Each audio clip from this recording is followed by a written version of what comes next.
Hi, I'm Catherine DiOrio. This week on Check Please. Client Services team leader Henry Boyd says follow him to Hyde Park and line up at his favorite cafeteria for some classic Southside cooking. But communications manager Mega Hummel says the terrific tandoori and curry at her selection speaks for itself. She says for a healthy and exotic experience, join her at her downtown destination. Up first, financial advisor Steve Wilhusen says that he knows just the spot to spend your hard-earned cash. He says for the best sushi this side of Tokyo, make your way to West Town and stop in at Arami.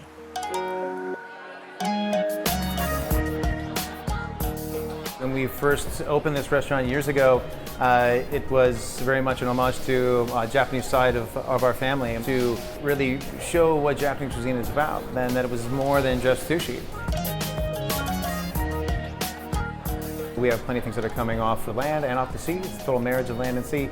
So if you're coming in here and you don't have an affinity necessarily to sushi, you will definitely be well taken care of off of our barbecue grill, off of our noodle program. So it's equal opportunity dining. We have a little bit of everything, and that's what makes it fun. It makes it a really eclectic experience.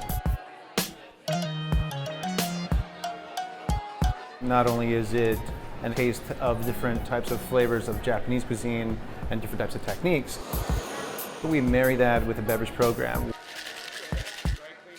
If someone is having a very delicate dish, we want to make sure that they have a very appropriate sake or beer or cocktail to accompany it.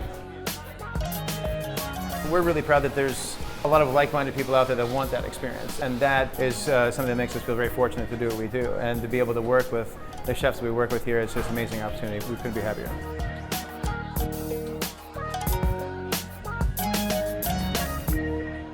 So Steve, you say the rolls at Arami are rockin'. Why'd you choose it? You know, Arami's been my favorite restaurant for a long time. The quality of the fish there is unmatched anywhere in the city. And it's not only just the sushi that's there, it's the other Japanese dishes. I think they're just as good. They kind of get overlooked because sometimes people just want to do sushi. But the full experience of a great Japanese restaurant is going to have sushi, and it's going to have some other dishes as well. And I think Arami delivers. You can get ramen there, and the ramen is fantastic. One of my favorite dishes there is a seared hotate, which is a scallop over a mushroom with a miso butter.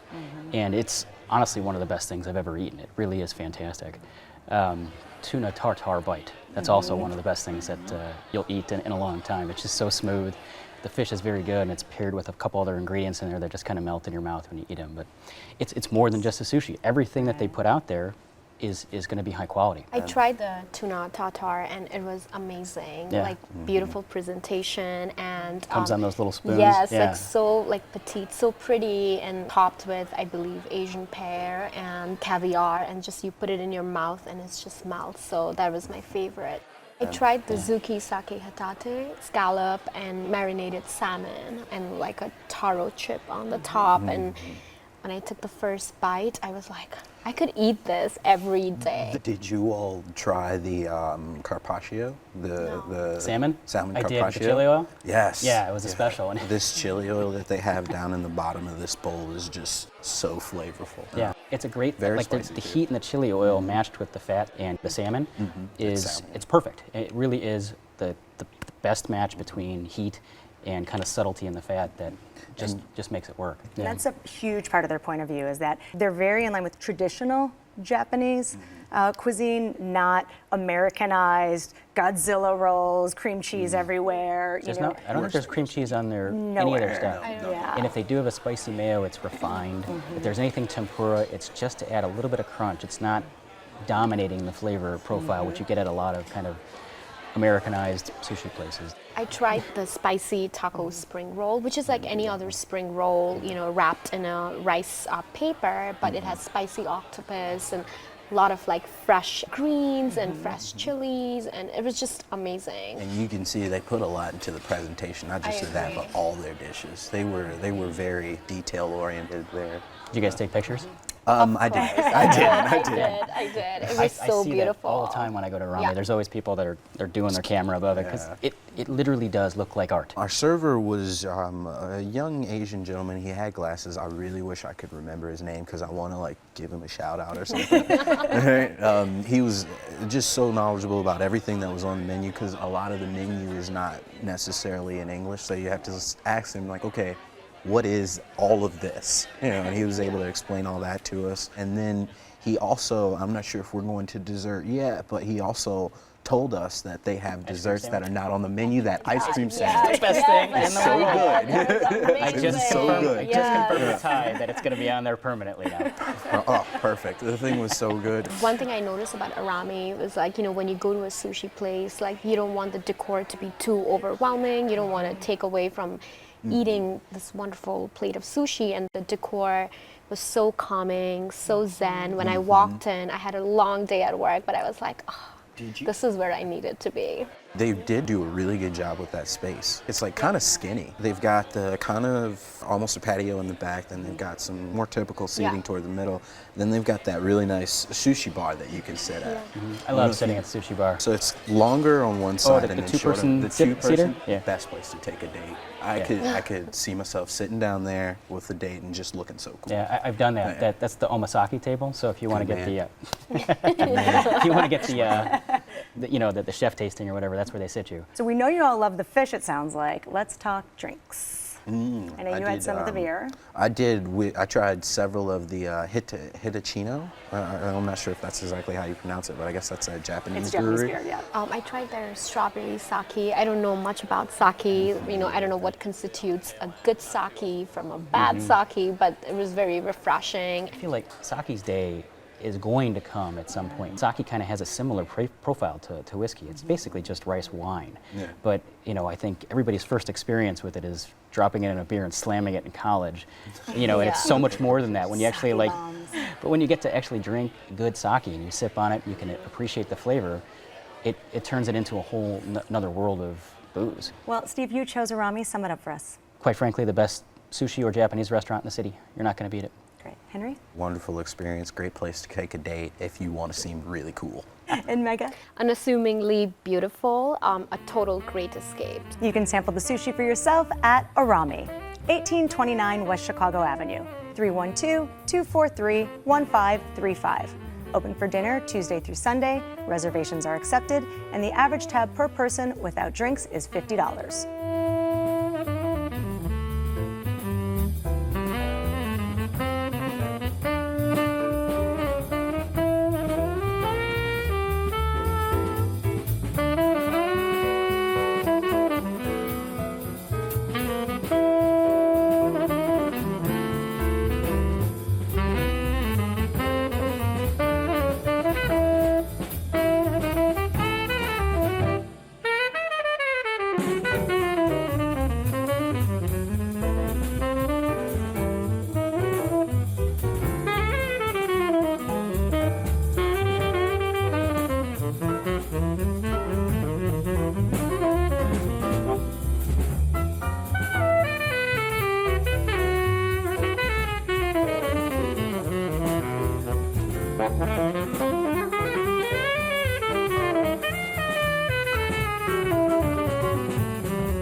Believe it or not, Henry Boyd's recommendation has been slinging steak and eggs on the South Side since 1921.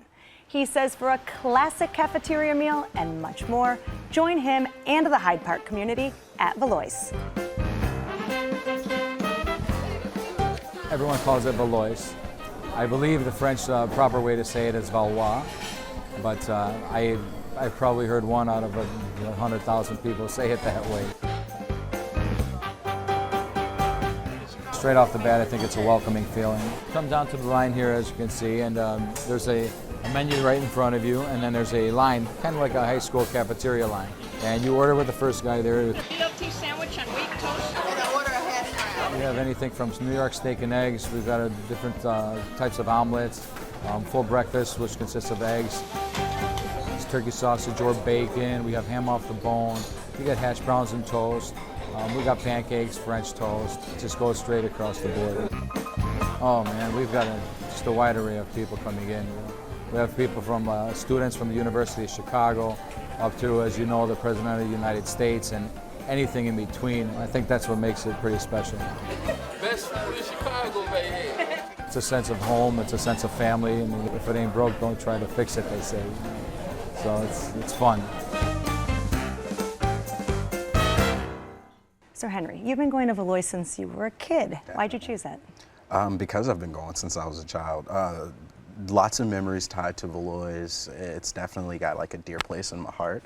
And I felt like a little bit of cultural diversity, like where Valois is like a pretty unique space. There's the University of Chicago there, there's all these developments, but then that is also part of the historic Kenwood neighborhood, which parts of are not necessarily the best or developed. Thank you. And so for that reason, you get a very diverse crowd coming into Valois'. It is little Chicago in a nutshell. And I always say Valois', but it's Valois. I've been wondering how to say this for months. Valois. They say Valois? Yes, they do. Obviously, you go to a place to eat because of the food, but you go to Valois because it is such a staple in that community. You go to Valois because you've been going there for years already. For me, as a child, it was the Sunday after church spot. Yeah, we went there on a Sunday afternoon. Nice. Like That's the noon. perfect time to go. Did you get to sit with the person you came with? Barely. So Nice, when we got there, the line kind of snaked around into the restaurant, and I was looking around. I'm trying to count the people in front of me and looking at the open tables, and I knew it was going to be close. People who are regulars there would be prepared for that. What do you do? You sit with someone else. When I was a child, Oh, I you would just go and sit at someone else's table? My mom's over here, my aunt's over here, and I'm sitting with these two guys I don't know while they're quizzing me over, my math assignment from last night. It's really like got that neighborhood kind of vibe to it. I agree. Cultural diversity is the key, I think, at Valois, and just diversity in age and background. I saw a lot of college kids, and then I saw families maybe after the Sunday church, and then just also people coming from different neighborhoods, because you could tell because they're like wondering, so. I got a lot of that too. Yes. People kind of looking around when they come in there, like, where are we? Don't take too long. though. What do I do next? We did feel a little bit kind of like get on with it and get through type of thing when you get up there. Yeah. But what did you expect? It's a diner. That part of it was kind of charming. You get up there and there's nobody even to like take your order. You're just kind of yelling stuff to people that are cooking. When I was younger, my first time being there, I made the mistake of going up to the counter not knowing what I want. I'm like an 8-year-old child, and this guy's banging on this grill with a spatula telling me to pick it up. I go just this other weekend here, and that guy is the one who rung us out. I'm like, I know this man. Wow. And sure enough, we got into a little bit of a dispute over whether or not the hash browns came with that or not. He got a little upset with me, and I wouldn't have it any other way. That's just how that place is. Well, Henry, give an overview of what someone can expect to order there. They do breakfast all day, which is my go-to.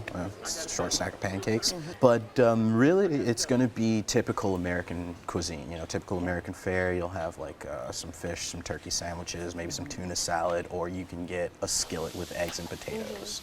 We ordered a lot of the menu. We ordered some breakfast. I had some pancakes and some eggs and whatnot, and we also ordered some of the lunch or the dinner entrees, some hamburger steak with onions and open-faced turkey sandwich. And I felt like the common theme was there just wasn't anything to elevate the food to Unless you like Louisiana anything hot past sauce. cafeteria food.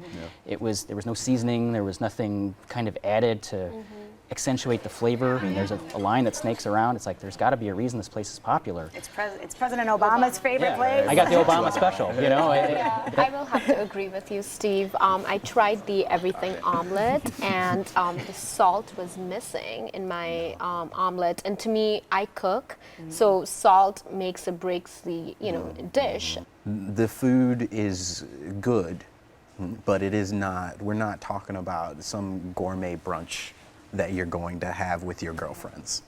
This is a blue collar. You're going to sit down, you're going to eat, maybe read a paper and have a coffee, but it's still very good food. I like their ham. It's definitely got a lot of salt in that if you're looking for something salty.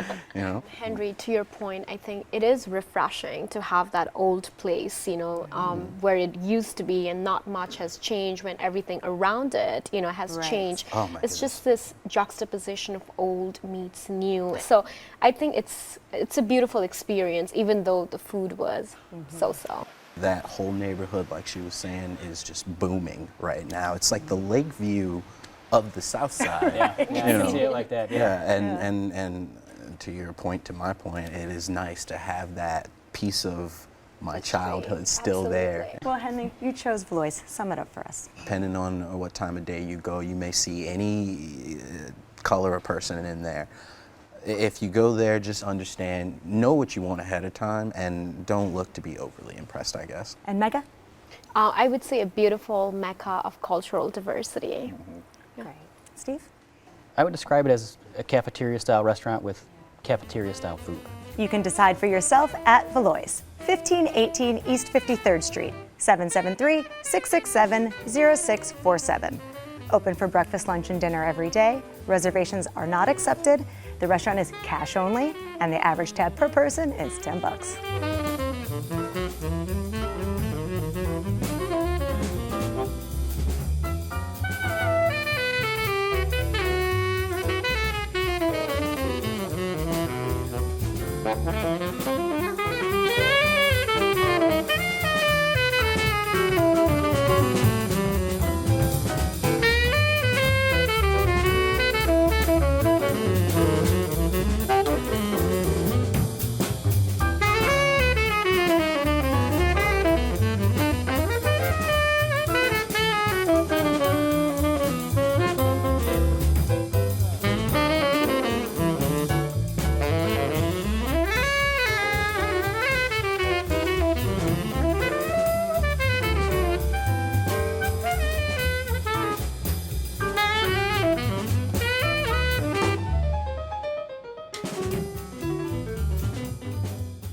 Megha Hamal grew up in Kathmandu, and she says one of the few quarrels she has with the Midwest is the lack of honest Nepalese cooking.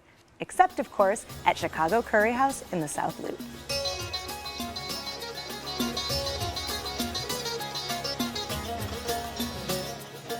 When they come in, they get happy. They very enjoyed. They get good food, good environment, nicer place. They get happy. We are not only Indian cuisine. We are from Nepalese cuisine. We use mountain special like Himalayan spices, root vegetable spices.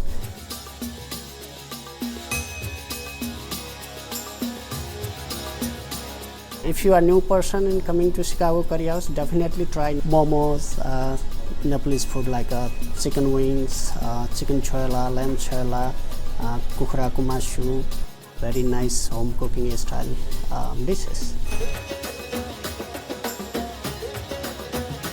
I'm from Nepal. I care about our culture. I can talk everyday Nepalese thing. I can tell you to go to visit Nepal.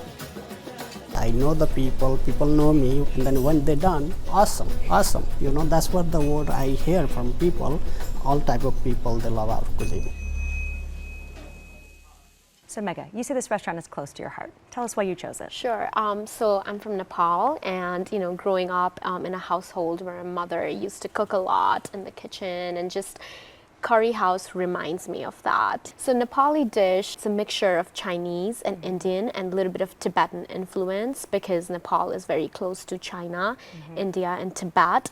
Nestled in the Himalayas. Yes, exactly. Not a lot of people have heard about Nepal because, you have these two giant neighbors. People have heard a lot about Chinese and Indian, but when they think of Nepali food, it's almost like a question. It's like, what is Nepali food? And to me, Nepali food is that unique blend of Chinese and Indian with its own gastronomic history. So definitely momos. Everybody loves momos. Those are the little steamed yes. dumplings. And it has minced meat. Yeah, we had those. Yeah. Yes. Yeah. So it's amazing. Now, Steve, you went with a friend of yours who is from Nepal or nearby. What'd you think? Her family was kind of from that region, I guess. Okay. And I brought her, and then we also had a big group. There was 13 people total. He we kinda- rolled in with his yeah, entourage. We kind of dominated the restaurant for the night.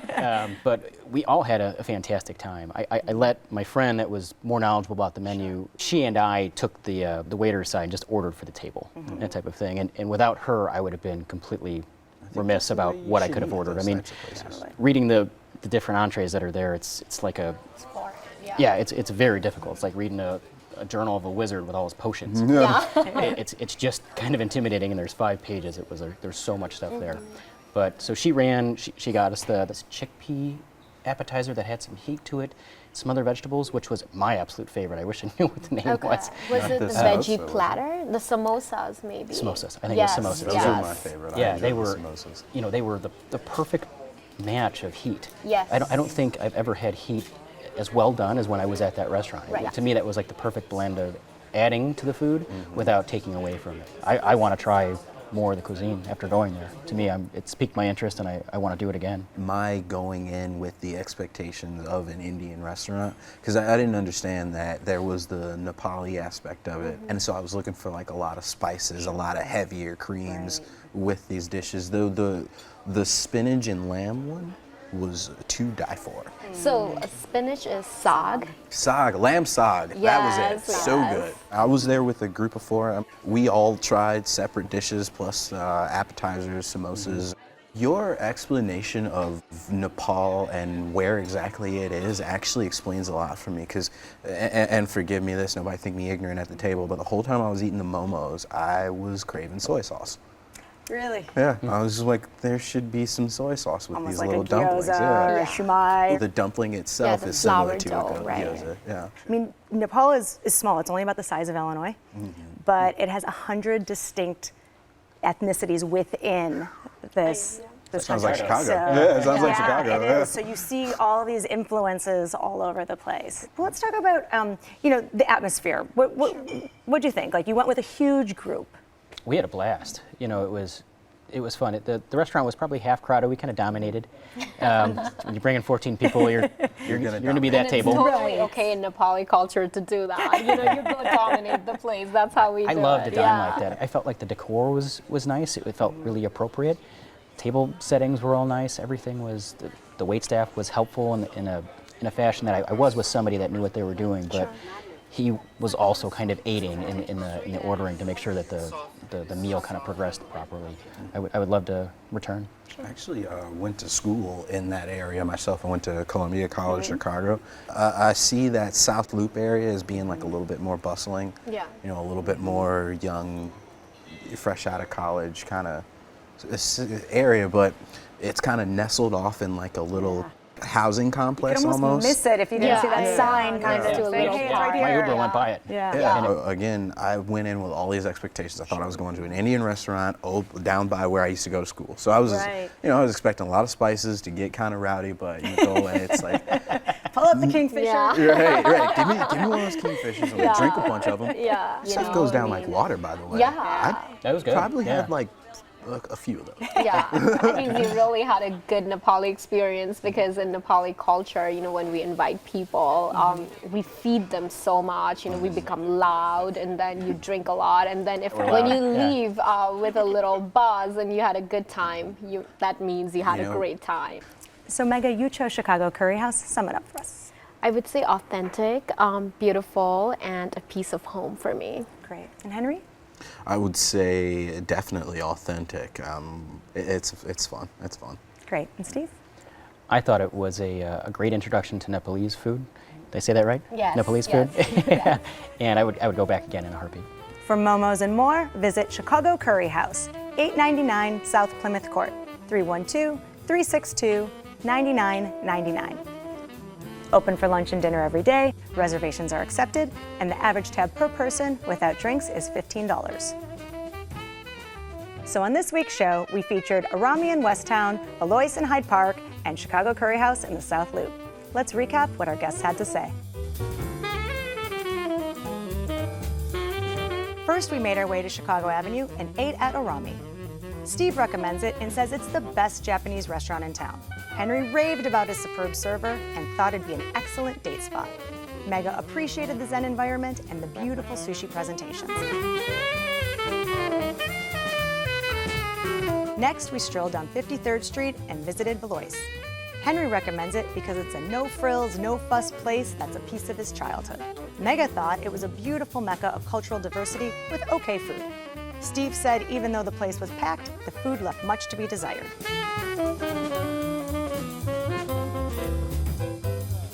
Lastly, we took you to Plymouth Court and visited Chicago Curry House. Mega recommends it for the authentic Nepalese cuisine that reminds her of home. Steve was new to the cuisine, but the meal made him excited to try more. Henry appreciated the new flavors and had an overall good time. We've had a wonderful time this week. I want to thank my guests, Steve Wilhusen, Henry Boyd, and Mega Hamal. Join us next week for 3 new guests recommending 3 of their favorite restaurants, right here on Check Please. I'm Catherine Diorio, and I'll see you then. Cheers. For more information about the restaurants featured on Check Please, go to WTTW.com/checkplease.